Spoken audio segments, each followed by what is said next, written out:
With only 15 days until Election Day, many voters are still making up their minds on local races. KX News reporter Robert Sir takes a look at the District 28 race for State House. North Dakota is a big state, and a big state requires big legislative districts. And District 28, southeast of Bismarck, is one of them.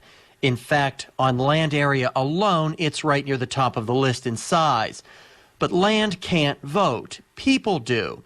And for the nearly 13,500 people who call District 28 home, they've got a big decision in a few weeks to choose who represents them for the next 4 years. The race features 3 people vying for 2 seats, Republican incumbents Michael Brandenburg and Jeff Magrum, as well as Democrat Becky Phillips. We'll start with Jeff Magrum, a House member since 2016 and former mayor of Hazleton. He tells me people he's talked with need more cash in their pockets, and he's got a plan to address that. One thing I would really like to work on this year, take legacy fund earnings and pay off primary residence property tax, because right now people are hurting with the virus going on, businesses are struggling. I think it'd be a great thing to do for our people this session is to use legacy fund earnings to pay for primary residence property tax and look at maybe doing that long term. He says he's most proud of House Bill 1378, which created supported decision making, an alternative to guardianship for individuals with disabilities and older adults. Meanwhile, on the other side of the ticket, you'll find Rebecca Phillips, a scientist who calls herself an unbiased problem solver.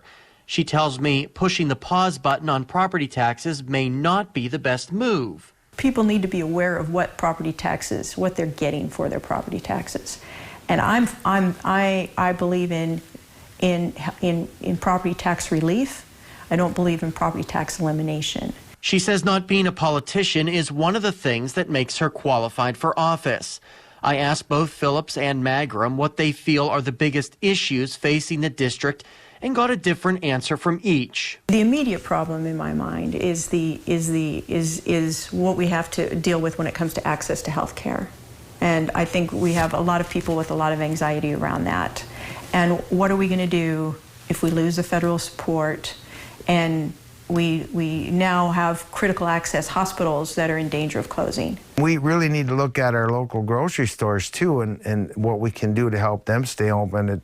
The pandemic really showed that having access to groceries locally is very important. Also seeking another term in office is longtime Representative Michael Brandenburg, who couldn't be reached for comment on this story, but has been quoted saying that one of the biggest challenges he sees in the district is trying to figure out a way to make up all of the lost oil revenue thanks to the COVID-19 pandemic.